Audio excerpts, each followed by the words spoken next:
Ladies, we're here tonight on the show.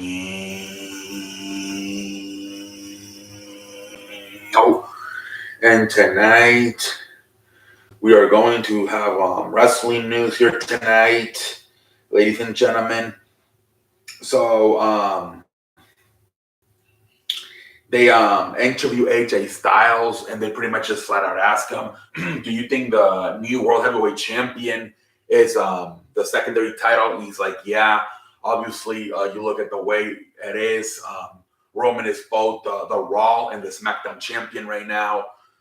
Even some people would even look at this as a third champion, right? So pretty much he at least admitted that it's at least a secondary title. So at least if he's saying it publicly, that means a bunch of wrestlers think it's backstage. This is at least a secondary, not a third champion, right? So a lot of people kind of look at the Universal Champion as the first one, WWE Champion is the second one, and then this. But my belief is, see, this is why I think at one point they at least have to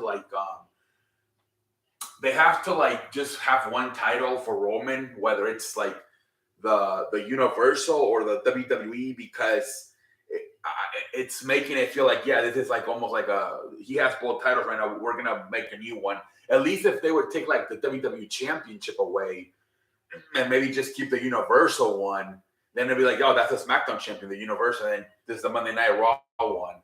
But since he has both the WWE champion and the Universal champion, it makes it look like this World Championship is like a possibly all the way to a third option, right? But yeah, that's crazy that AJ Styles actually said that publicly, that he does view it as that. That's pretty crazy, man. Now Vince McMahon, he hears stuff like this. If now I don't think he did, but if he have any plans of possibly having AJ Styles win the match, he might get pissed off and not have him win it anymore. Usually, stuff like this, you got to be careful because it can. Now he's too good of a star. He's too famous. I don't think he would get buried, but this is kind of stuff you can get buried around if you say stuff like this. Now, this is a guy who's probably too secure, so he was probably that's why he probably felt confident saying, because he knows he's not going to get in big trouble, or at least he might get a talk to and shit like that, but he's not going to get buried, obviously, for saying something like that. But it's crazy he said it. They're saying CM Punk, man, Jesus Christ, that it's because he's no longer injured.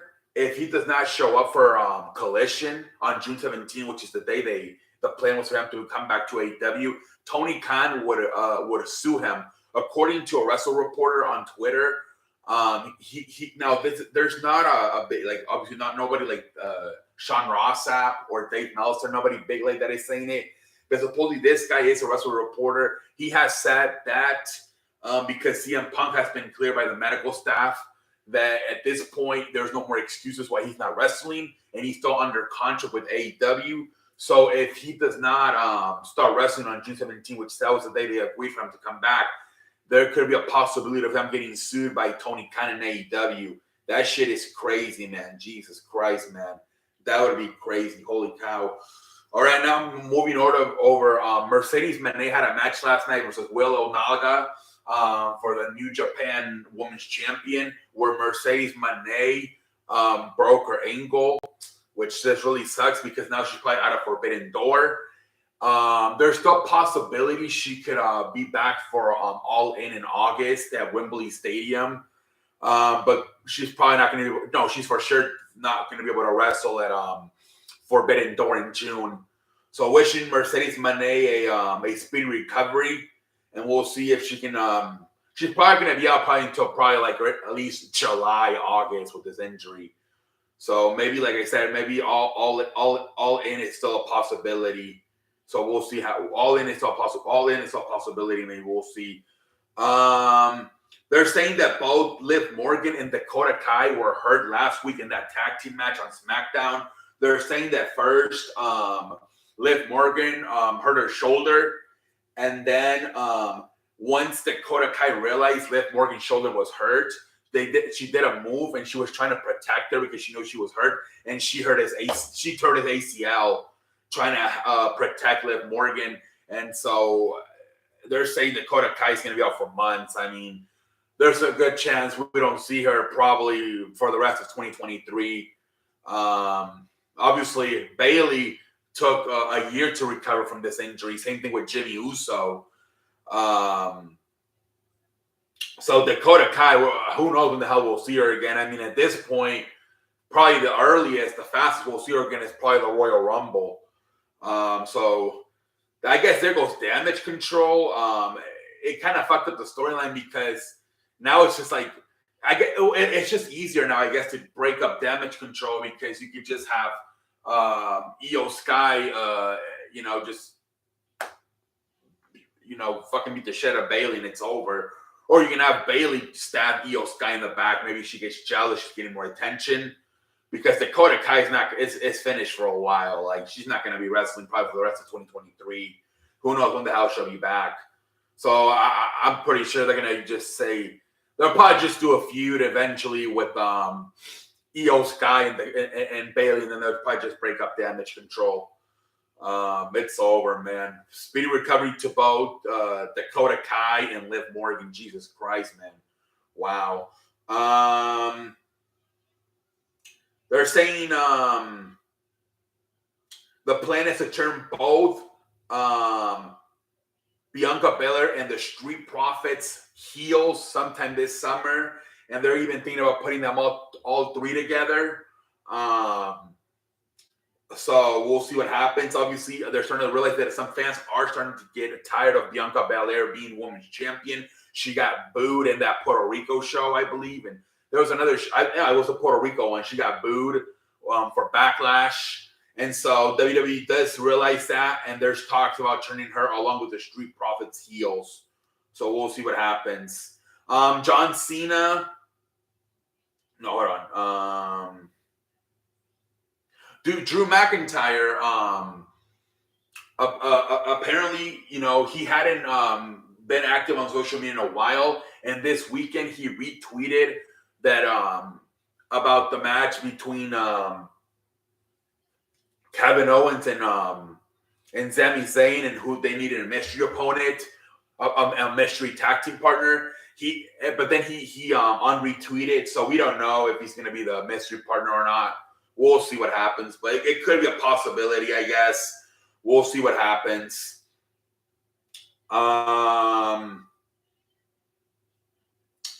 They're saying that Triple H is very high on Cameron Grimes. I don't know. He kind of look like a dorky to me, but supposedly Cameron Grimes, Triple H is very high on. I'll give him a chance. I mean, he's only been on twice, right?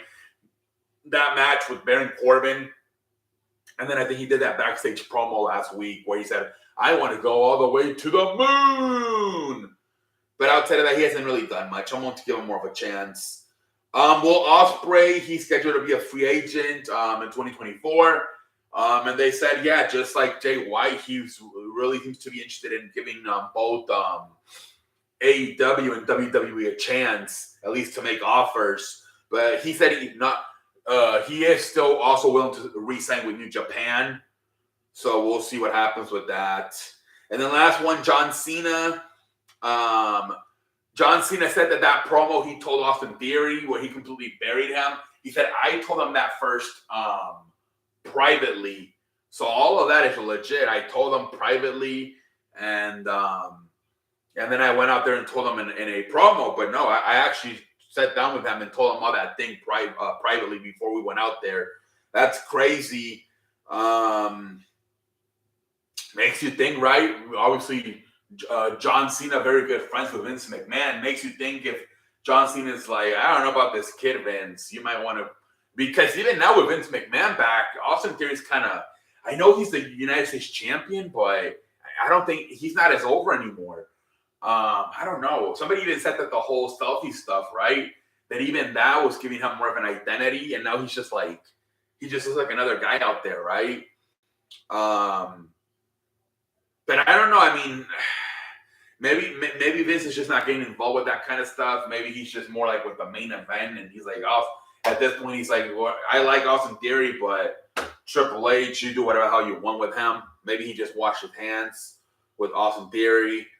But yeah, I mean, Triple H did kind of ruin him, right? With the way he had making him look like a pendejo, cashing in the Money in the Bank briefcase on the United States champion, and then it was like Triple H is like, this is how it feels like when you ruin my stars, and it was almost like he did it to he did it to Austin Theory because that was Vince McMahon's guy, right? It was almost like this is what it feels like, motherfucker, when all those NXT guys you ruined for me, and poor Austin Theory was just at the wrong place at the wrong time, I guess. I think we're done, ladies and gentlemen. I think we are done, ladies and gentlemen. Let's see here. Let's see. Yeah, we're done. Until next time. Holla.